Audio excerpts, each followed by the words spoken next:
Hello everybody, it's Clive. It's another brew day in the Mitchell Brewery. Here we go, you can see my sign. I know it doesn't say Mitchell Brewery, it says Clive's Brewery. It's the first brew of 2016. It's a snowy January. There you go, just evidence of snow in the Mitchell Empire. And I've got the boiler on. You can see it's ready. I've obviously gathered together enough snow to make 25 litres of water and let the fun commence. Happy brewing! Okay, while we wait for the boiler to get to temperature, we're about sort of mid-90s at the moment. I'm going to tell you what I'm making. Recently I bought this guide from Canada. It's the best of brew your own IPA style guide, and lo and behold it has a recipe for Brewdog's Punk IPA, so that's what I'm making. This basically uses Maris Otter. And my Maris Otter is up here, so I've got about 5 kilos from there. More so, it's at the beginning of the boil, it uses Chinook hops, and in the last 15 minutes we're going to use some Centennial and Cascade, and what else? A bit more Chinook. And then I'm going to dry hop. Haha, this is the first time I've tried this. Now I bought a couple of hops from Canada, so I'm going to use this Amarillo and Mosaic and the Gold Dust, that is Nelson Sauvin.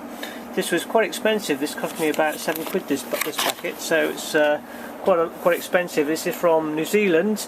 This is the magic ingredient apparently that gives IPA its lovely citrusy, hoppy flavour. So let's have a go at that. Cheers. Something of an occupational hazard when it's cold in my shed. Condensation, and when it's freezing cold outside, having the fan on full blast doesn't exactly help, but it certainly clears condensation eventually from my dripping shed. Well, I'm trying a different yeast today. I normally use Nottingham yeast, but I picked up this Craft Series M44 US West Coast yeast, which apparently is supposed to be good for American style IPAs. So let's see how we get on. I've already got my boiled water cooling down. I've got 110 ml of water, and I'll pitch this yeast and let it hydrate, and I'll show you later. This is cooled to less than 80 degrees C. Now I'm going to add 9 litres to the mash tun, and when I've added that water I'm going to add 5.3 kilograms of my Maris Otter, seal it up and let it stew in its own juices for an hour and a half to extract the lovely sugars from the malted barley. This is the grain added, and I have to give it a good old stir now to make sure that all the grain is in contact with the water that I've added, to make sure the sugar's dissolved away. So I better crack on with this because I can't leave it exposed and cooling down too long. That's the grain all stirred up, sealed up, and I've got an extra jacket that I put on here to insulate it. This will stay for an hour and a half. I've also filled the boiler back up because I need a full boiler full of water cooled down to less than 80, so I can sparge the grain to wash out the sugary solution, the bitter wort from here into a bucket, and then that goes back in with the hops later. Okay, ready to start the sparging. This water has been boiled and it's cooled to less than 80. This is one of my favourite moments, is where I take the lid off the mash tun after it's been sitting, steeping and stewing and dissolving all the lovely sugars from the grain for the last hour and a half. And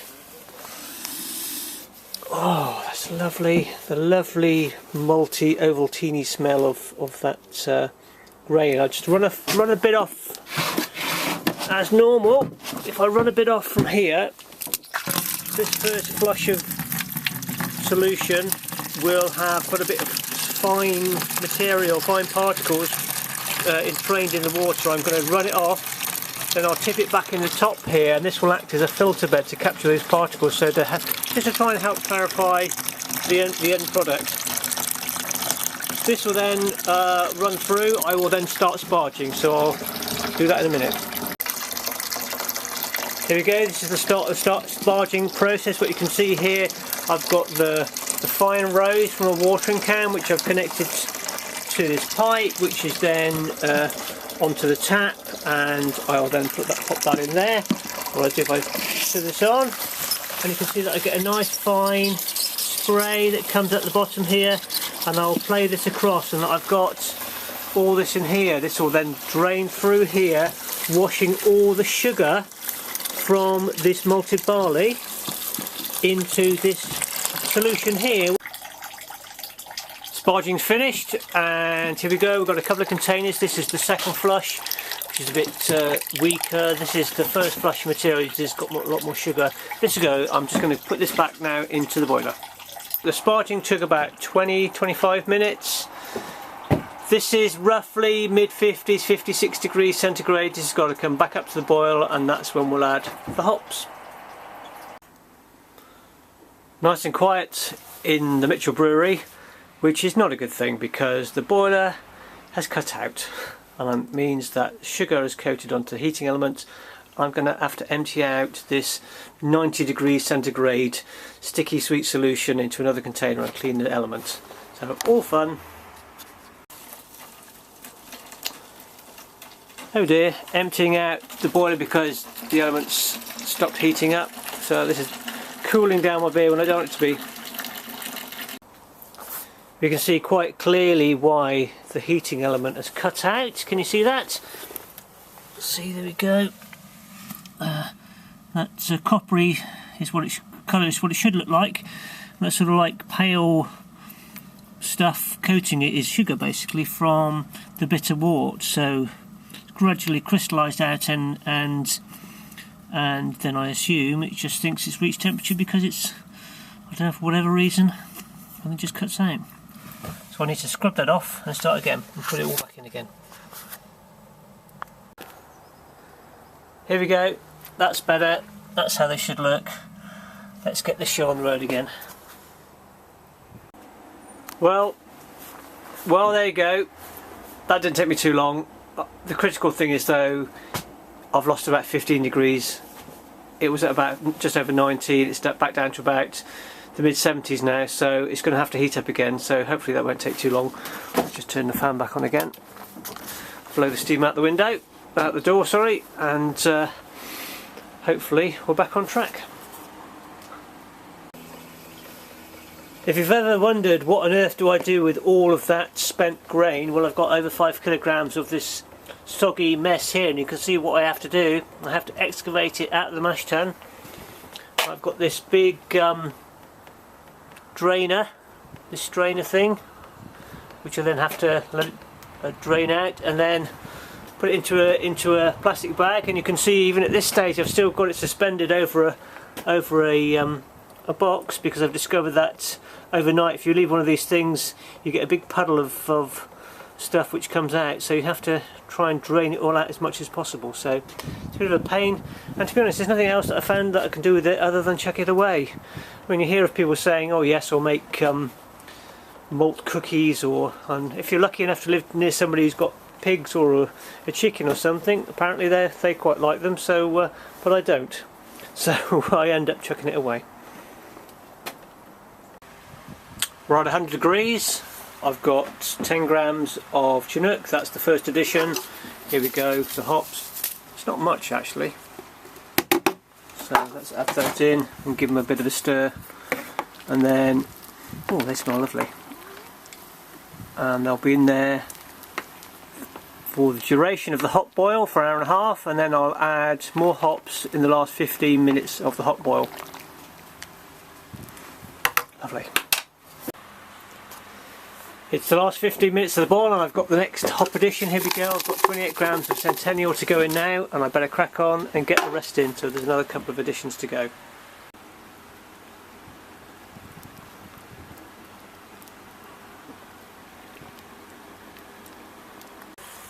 That's it, the boil's finished, and I've got the chiller in, that's connected to the outside tap, and you can see here the return, and that's going to be cooling down from 100 degrees down to less than 30 in about 10 or 15 minutes.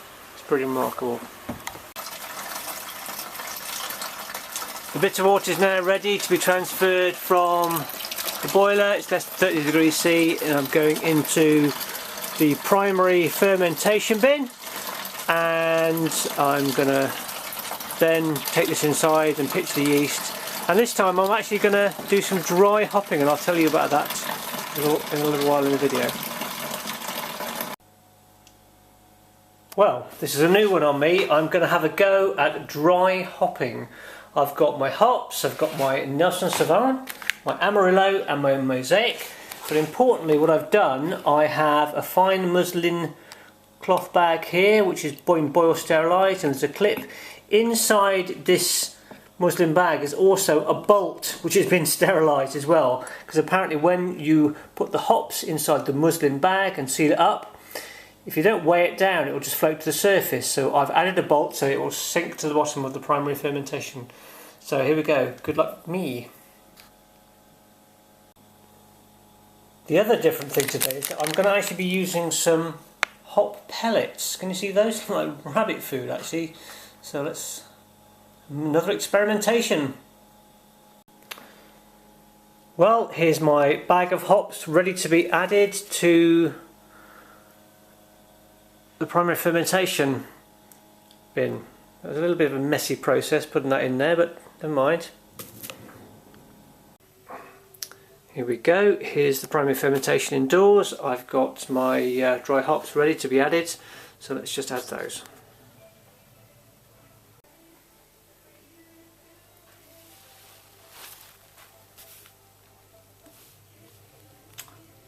Well, that was meant to sink.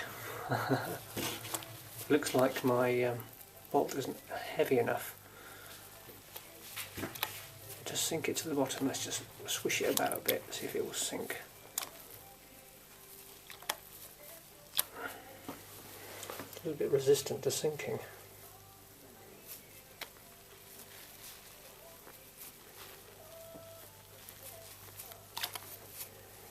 These are nicely hydrated. Give them a bit of a swish round and add them to the primary fermentation bin. Avoid that hop bag. There we go. So that should now do its business. I'll come back to this in about 5 days' time. Well, it's a week later and the primary fermentation bin is ready to be decanted into the pressure barrel. I've got 2.5 ounces of 71 grams of priming sugar ready. I've just added some beer finings to the barrel. I've also got 41 washed, clean, sterilised and emptied bottles ready to be filled up, and let the fun begin. Just revealed inside the primary fermentation bin, and here you can see my dry hops. I'd hoped they were going to sink to the bottom. I'll have to add a heavier weight next time, but hopefully they've done the trick. And you can really smell the hoppiness, the citrusy hoppiness at this stage. Here we go. This is the siphoning stage. It's a pretty boring stage basically. I have a siphon. You can just about see the end of it there. In here there's a tube. Connect to this pipe, which is then siphoned off into the pressure barrel. And this will take, well, I'm not sure how long it takes, 10 or 15 minutes. Okay, what I normally do is I put a tip of a teaspoon of sugar into each of the bottles.